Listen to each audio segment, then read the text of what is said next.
of paper and write down goals and today's date, and then write down 10 goals that you would like to accomplish in the next 12 months. And write them in the present tense, almost like you're submitting an order. And just write down, I earn, I achieve, I weigh, I drive such and such a car, I own, whatever it happens to be, and the goals will be financial goals, family goals, physical goals, and so on. Write down 10. And then you take this list of 10, and you say, if I had a magic wand, and I could wave this magic wand, and I could have any one goal on my list within 24 hours, which one goal would have the greatest positive impact on my life?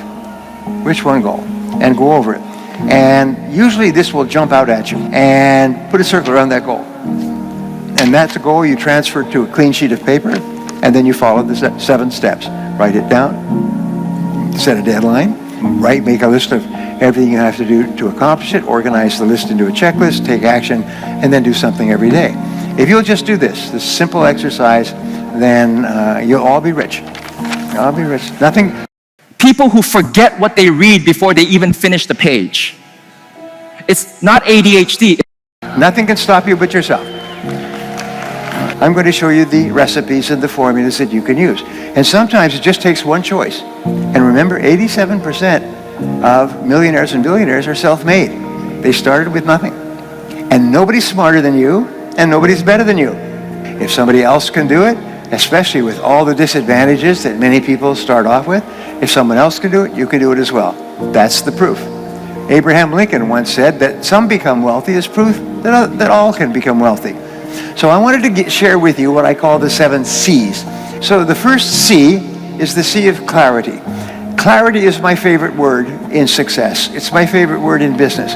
I have done consulting for more than 1,000 corporations, large companies worldwide, companies like IBM and General Motors and PepsiCo and Bank of America. I mean, big companies. And what I found is in every single situation, problems occur when the company becomes unclear about what it is they're doing or how it is they're doing it. Basically, it's clarity, lack of clarity. Now, here's something else I learned, and they did a study of 50 owners of companies, successful owners of companies like yourselves. And they asked them, what is the very best time management or business tool that you've ever discovered? 49 out of the 50 held up a yellow writing pad. Yellow writing pad, sort of like this. And this is what they did. This is how they planned their day. They made a list, to-do list today's date. They wrote down everything they had to do. They always work from a list. If you don't work from a list, it's very much like taking your hands off the wheel of your car going down a winding road in the mountains. What happens is your life's going to go up and you're instantly going to start doing irrelevant and unimportant and useless things. And at the end of the day, you'll be exhausted and you'll accomplish nothing. The most powerful tool in the world is you, a pen, and a piece of paper. This is the greatest wealth creator in the world. The second C is the C of competence. And the C of competence says, it's very simple, is that you can only earn a lot of money if you're very good at what you do. And so one of the most important things you do is you break down your work into skills. And you say, what are the most important skills I need to have to be successful? And there's recruiting is a very important skill. Training is an important skill. Managing, motivating is an important skill. Leading, supervising, important skills.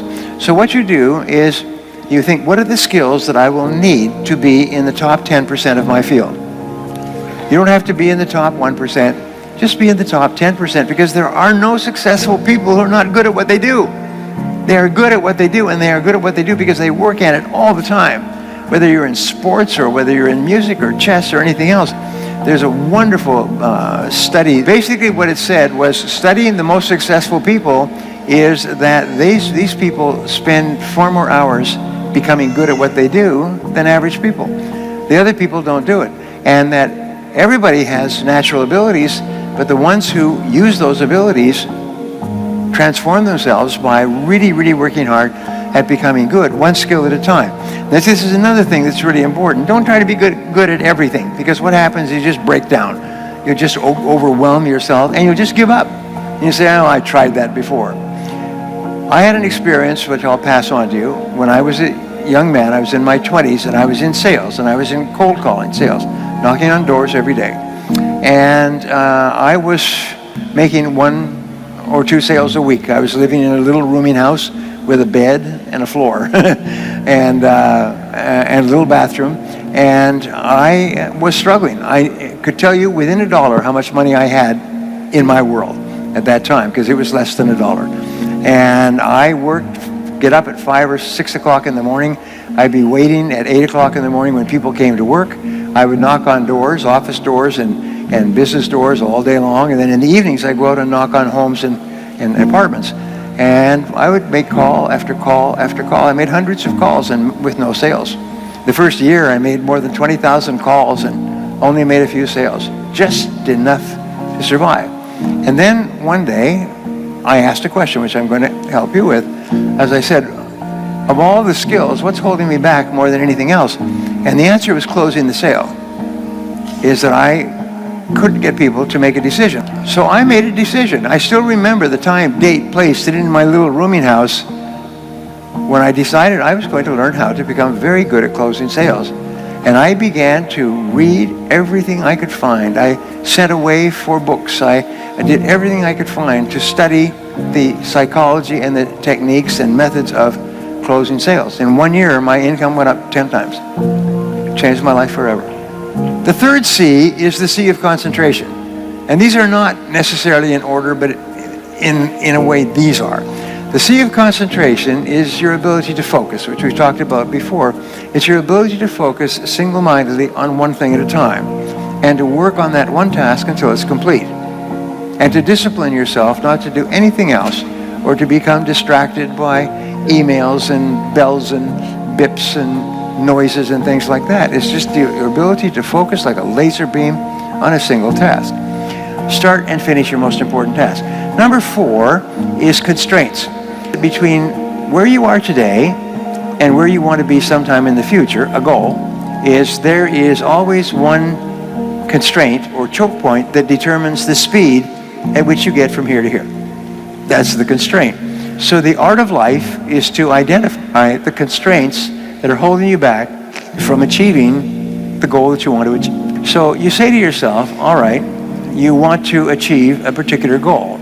So you ask yourself, what is the one factor that determines the speed at which you achieve that goal? And don't try to change the world. Try to change one thing, one factor. Try to alleviate the one factor. And that'll change your whole life. It's unbelievable. So number 5 is continuous learning and development. Is dedicate yourself to becoming better and better at what you do. It must be a part of your life. You must breathe in, breathe out, and learn new things. Self-made millionaires, self-made billionaires spend 60 to 90 minutes every day studying their field, reading new material. Warren Buffett was just relegated from number 3 to number 4, richest man in the world.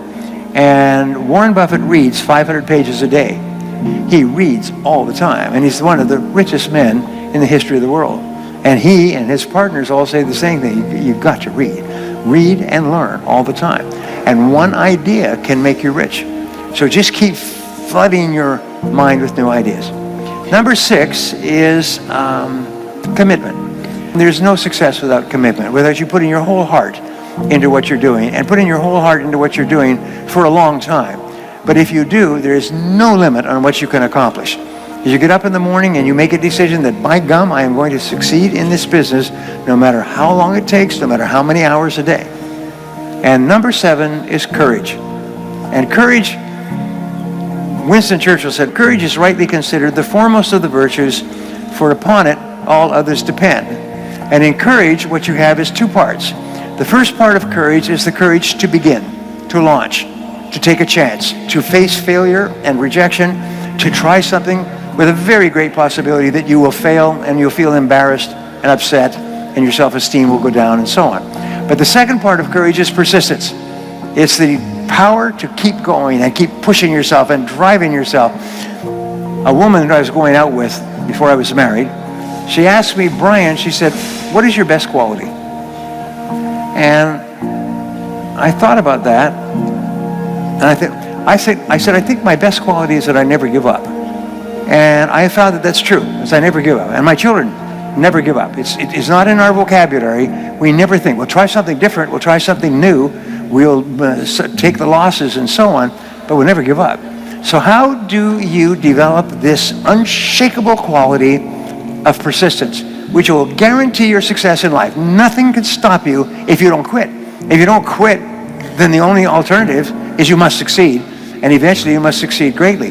Well, the great rule, you become what you think about, but you become what you say to yourself. So what you do is you say to yourself these magic words. You say, I never give up. If you never give up, my promise to you, my guarantee to you, is that you are going to be an enormous success in the months and years ahead, and I hope you are. Thank you very much.